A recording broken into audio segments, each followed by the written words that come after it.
Don, gue udah muak sumpah. Ini negara makin absurd. Lu tahu beras premium kan? Beras yang katanya bisa bikin lu berasa orang kaya, padahal isinya kayak gabah nyasar di karung sedekah. Bangsat tuh, gimana ceritanya beras premium, tapi rasanya kayak nasi kotak nikahan yang udah didiemin seminggu? Gila, ini bukan beras premium, ini beras trauma. Gue makan langsung inget mantan yang nyakitin, anjing. Wakwek. Ini negara kayaknya bukan lagi oplosin beras, bro. Ini pemerintah juga kayaknya kena oplosan otak. Mana katanya untuk stabilisasi pangan? Nah, stabilisasi pala lu. Kagak ada yang stabil dari lidah gua sampai perut nyeri. Lu tahu nggak bro, katanya beras premium itu cuma dikasih label doang. Dalamnya, oplosan, ada IR52, ada patahan, ada biji-bijian kagak jelas. Ini beras bukan buat makan, ini kayak latihan ciuman sama amplas. Ampun bangsat. Bener, gue makan tuh nasi kayak ngunyah kerikil ditaburin bedak bayi. Tapi tunggu, kenapa masyarakat disuruh makan itu? Karena pemimpinnya makannya beda cuy. Di atas meja mereka berasnya organik, nasinya ngeluarin aroma surgawi. Kita dikasih nasi yang kalau dimakan mulut lu kayak berantem sama tekstur. Udah kayak skripsi gagal, niatnya A, hasilnya Z. Pemerintah itu jago banget nge-branding hal ampas jadi premium. Ntar jangan-jangan, daging sapi premium, ternyata daging tahu dicetak 3D. Telur omega 3, isinya gabus. Katanya Badan Pangan Nasional yang ngatur ini.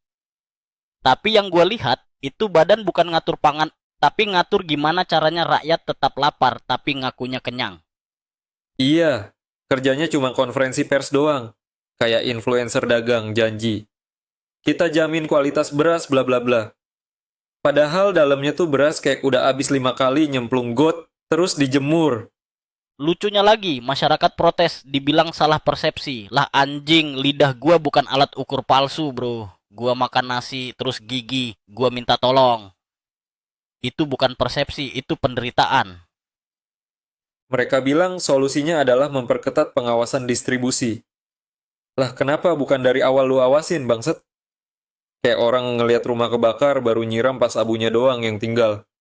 Gue curiga nih, jangan-jangan yang ngurus beras itu bekas manajer event, cuy.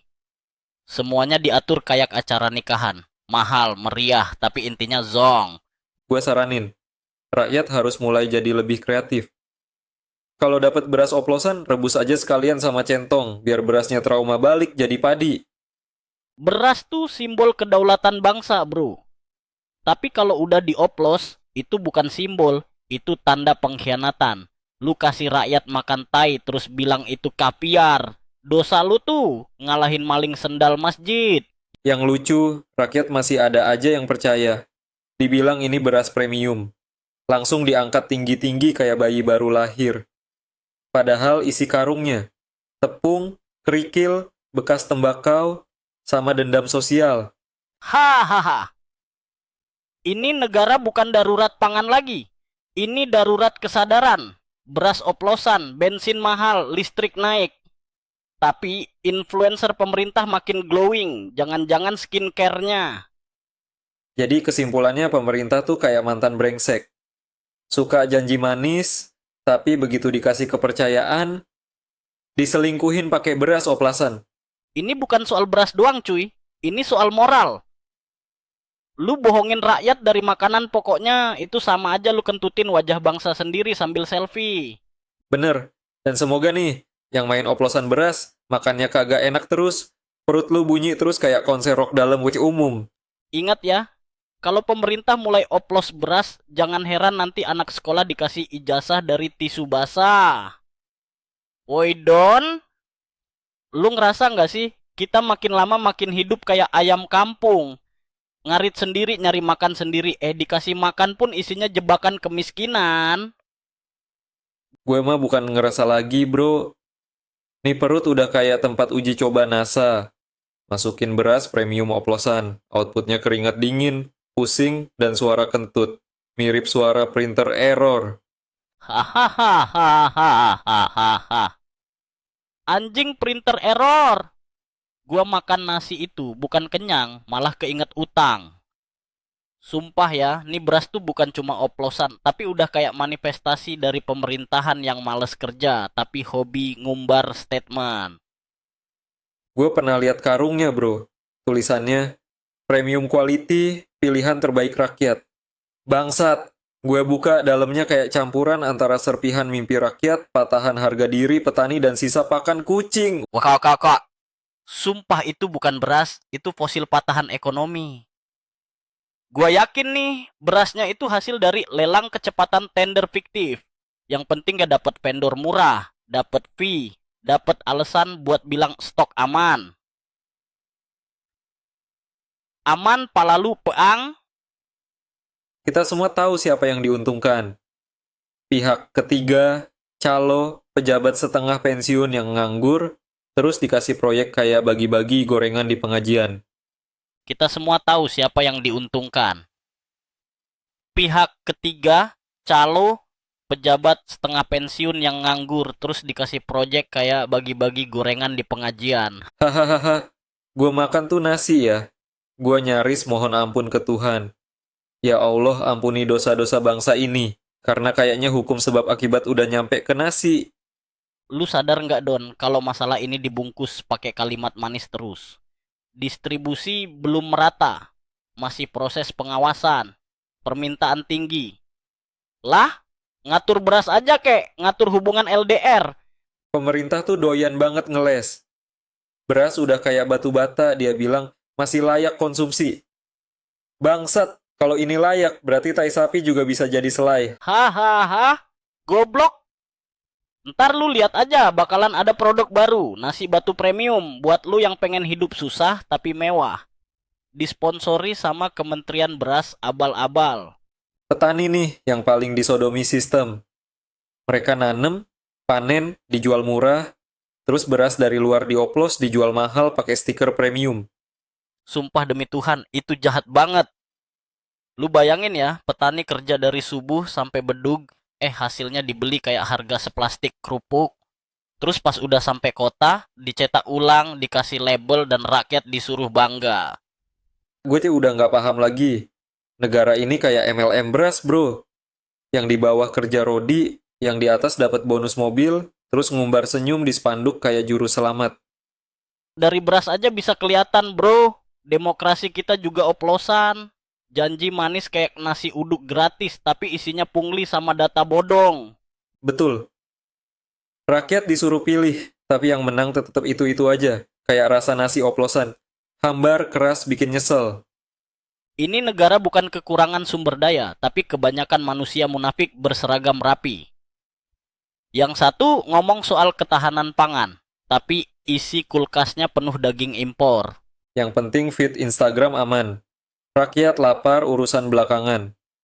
Jadi nggak heran kalau nanti muncul startup baru. Gojek nasi oplos.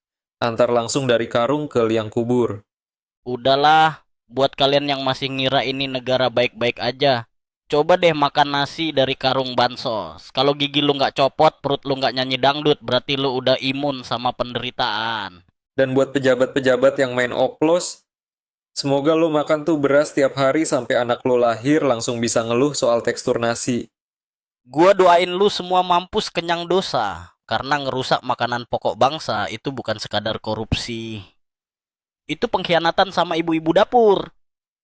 Lu pernah dapat beras bansos? Enggak. Pernah lah bro, dulu pas pandemi gue dapet satu karung. Gue buka, isinya bukan beras cuy, tapi serbuk ilusi. Lo masak tuh nasi, baunya kayak semangat bangsa yang luntur. WKWKWK serbuk ilusi. Gue juga pernah. Gua masak tuh nasi, kagak jadi nasi, tapi jadi dendam. Tiap suap kayak makan janji kampanye yang udah kedaluarsa. Gue curiga bro, itu beras bansos dioplos sama gilingan map proposal gagal. Karena tiap kali gue makan, mulut gue langsung nyicipin rasa ngaret, molor, dan janji. Kosong. Hahaha. Anjing, itu beras. Bukan buat dimakan, tapi buat ngetes iman. Makannya sedikit, dosanya banyak. Karena ngeluh terus. Gue sampai bilang ke emak gue, "Mak, ini nasi atau amplas? Ini bukan lauk sama sambal, ini nasi sama pengampunan Tuhan." Gue sih yakin Yang bikin kebijakan bansos ini nggak pernah makan produk sendiri. Mereka makan nasi putih licin, dikasih salmon, diiringi suara biola. Kita dikasih beras mirip remah batu bata bekas renovasi musala. Lo tahu nggak siapa yang mainin beras kayak gini? Mafia, bro. Bukan mafia yang pakai pistol, tapi mafia yang pakai jas duduk di ruangan dingin sambil ngitung cuan dari sisa lapar rakyat. Iya, ini bukan beras premium. Ini beras berdarah. Dari hasil peluh petani, diserobot tengkulak, dibungkus ulang sama mafia, dikasih stempel pemerintah, terus kita makan sambil ngucap alhamdulillah. Padahal dalam hati pengen jambak menteri. Dan sialnya, semuanya disetujui dengan cap demi rakyat. Demi rakyat pala lu item. Ini demi kontrak, demi bonus proyek, demi anak lo bisa sekolah di Swiss, sementara anak kita ngerasain nasi keras kayak puzzle. Cuy, rakyat ini udah kayak beta tester penderitaan. Semua program dicoba ke kita dulu. Mau beras oplosan, coba ke rakyat. Mau vaksin expired, suntik ke rakyat. Mau UU aneh-aneh, uji coba ke rakyat. Kita ini bukan warga negara. Kita ini kelinci percobaan dengan KTP. Hahaha. Bangsa ini tuh kayak laboratorium gagal. Bedanya, tikus lab dikasih makan beneran. Kita dikasih beras palsu. Terus disuruh bersyukur. Kalau nggak bersyukur dibilang anti pemerintah. Asu, gue bukan anti pemerintah, gue anti kebodohan dipelihara. Media diem bro. Influencer diem. Semua pura-pura bego. Padahal lidah mereka juga pasti nyicip kerasnya nasi oplosan. Ya iyalah, diem. Udah dikasih amplop nasi padang, dikasih job endorse, minyak goreng subsidi, dikasih stiker bangga buatan lokal, padahal semuanya oplosan global. Cuma rakyat kecil yang ngeluh. Cuma emak-emak yang berani ngomel pas nasi kebanyakan kerak. Karena kalau rakyat diem, besok bukan cuma beras yang dioplos, anak lu bisa lahir pakai NIK palsu. Satu-satunya cara kita tetap waras adalah tertawain mereka. Karena kalau kita marah, percuma. Hukum nggak jalan. Tapi kalau kita ketawa, minimal mereka panas kuping. Betul. Gua mau bikin varian baru. Nasi oplos brando. 1 kilo. Bisa bikin lo kejang sambil mikirin kenapa gue lahir di negara ini. Hahaha. Terus nanti ada varian Doni. Beras Doni Premium. Tekstur kayak pasir, rasa kayak janji anggota DPR, cocok buat diet kepercayaan diri. Buat lu yang masih bisa makan nasi, bersyukur. Tapi jangan sampai lidah lu mati rasa dan hati lu ikut mati nurani. Kalau nasi lu keras, jangan diem aja. Karena nasi keras adalah tanda bahwa kekuasaan udah nggak peduli lagi sama perut lu. Dan buat para bajingan berjas rapi yang main oplos, semoga lo makan beras itu tiap hari sampai lambung, lo ngomong langsung ke Tuhan. Ya Allah, cabut aja nyawa ini, daripada terus hidup di sistem tai kayak gini. Gue heran Don. Kebijakan tuh dibuat di ruang rapat dingin, kopi latte, wifi kenceng. Tapi yang harus ngadepin realitanya, emak-emak di dapur dengan kompor sumbu 2 dan beras kayak batu nisan dibungkus karung. Betul bro, yang mutusin harga beras malah nggak pernah masak nasi sendiri. Paling mentok makan nasi hotel, yang bilang beras premium itu layak. Padahal mulutnya penuh daging wagyu. Kebijakan pangan kita kayak kentut di lift. Semua tahu ada yang salah, tapi nggak ada yang mau ngaku. Lo pernah perhatiin nggak? Tiap isu beras mencuat, tiba-tiba media rame bahas artis kawin cerai, robot joget, atau menteri bagi-bagi sembako sambil live Instagram. Anjir, ini negara atau agensi manajemen konten?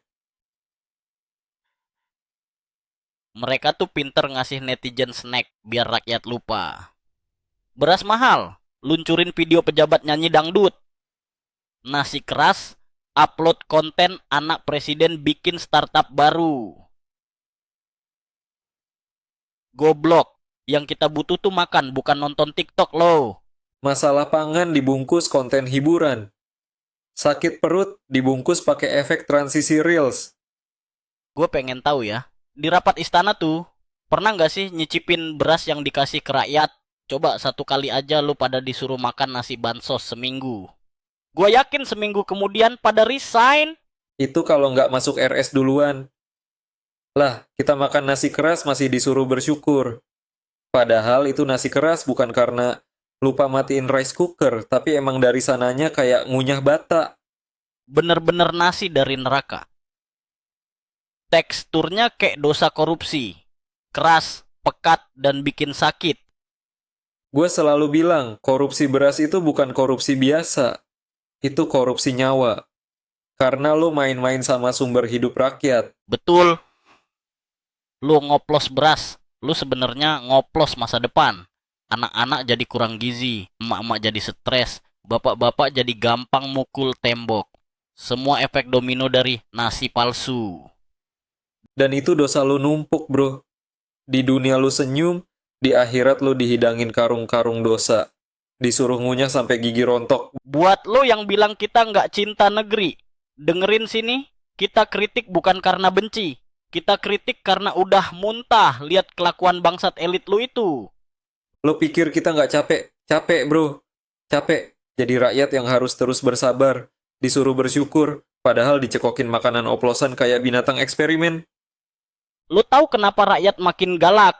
Karena udah nggak bisa bedain mana nasi mana pasir. Karena hidup makin mirip survival game. Tapi developernya bajingan. Buat yang dengerin ini sambil makan nasi keras. Ingat, lo nggak sendirian. Kita semua korban sistem yang nyampah. Yang penting jangan diem. Jangan lupa ngata-ngatain. Karena diem itu tanda lo udah disetir kenyang oleh kebohongan. Dan buat para pemegang jabatan yang dengerin podcast ini. Kalau lu tersinggung berarti lu tahu lu salah. Kalau lu kesel berarti lu udah kenyang duit tapi kosong otak.